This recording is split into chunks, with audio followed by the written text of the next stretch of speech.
You know that feeling, right? Staring at a huge goal and your to-do list just feels impossible to even start. We've all been there. But today, we're going to change that. We're diving deep into the thought revolution philosophy to give you the actual tools you need to finally conquer laziness. So let's get into it. So let's just be real for a second. Does this hit home for you? Do you ever feel like there's this invisible, just unmovable wall standing between you and the life you actually want? Just admitting that barrier is there, really seeing it for what it is, that's the absolute first step to tearing it down.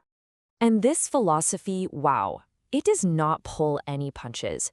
It calls laziness the grave of a living person. A parasite that literally feeds on your potential, on your talent. Just think about that for a second. This isn't just about not getting things done. It's about realizing that doing nothing is a real threat to living a full, vibrant life. Okay, so if laziness is the enemy, how in the world do we fight it?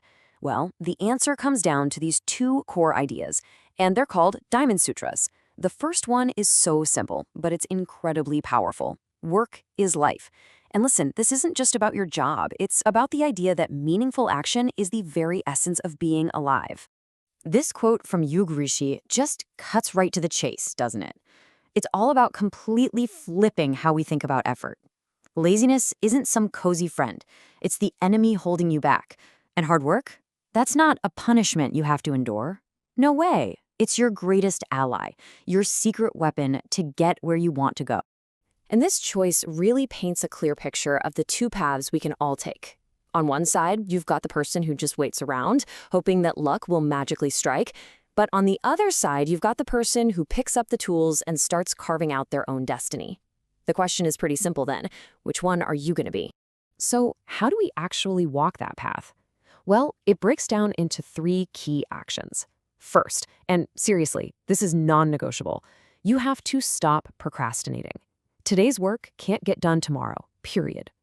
Second, start looking at every single moment as a chance to put in some creative effort. And third, you have to trust that your hard work will open doors. Diligence isn't just work, it's the key. But look, it's not just about what you're doing on the outside. It's about what's going on inside. And that brings us to our second Diamond Sutra, will is power. This is all about firing up that incredible engine inside your mind to drive everything you do. This sutra tells us that laziness literally can't survive when it's up against a strong, determined will. The trick is to spot that feeling of resistance inside you. You know that little voice that says, maybe later. And then you consciously decide to use your willpower to just push right through it. It's a muscle, and the more you use it, the stronger it gets. It's that simple. And this is so, so important. This is the whole game right here. You can have the perfect plan, all the best tools, all the time in the world, but if your mind isn't on board, you're not going anywhere. The real victory, the one that truly counts, is always won inside your head first. All right, so we've learned that work is life. And that will is power. We have the what and we have the why. Now it's time to actually put these ideas into motion. This is that moment where we stop just thinking and planning and we start doing. This quote is such a powerful kick in the pants. Just sitting around feeling tired and overwhelmed, that's not a solution, is it? It's a direct command. Arise means get up. Awake means wake up to your own potential. And stop not means you keep that fire going. You keep that momentum until you've crossed the finish line. And this all leads to a really deep idea. Your hard work isn't just a thing you do.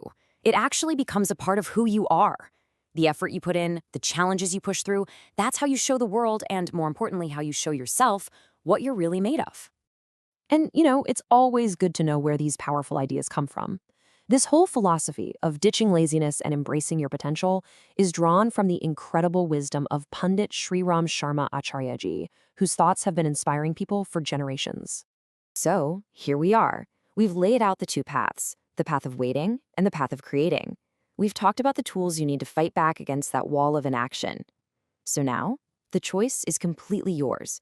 Are you going to keep dreaming, or are you going to become a doer? The power to decide is right here, right now.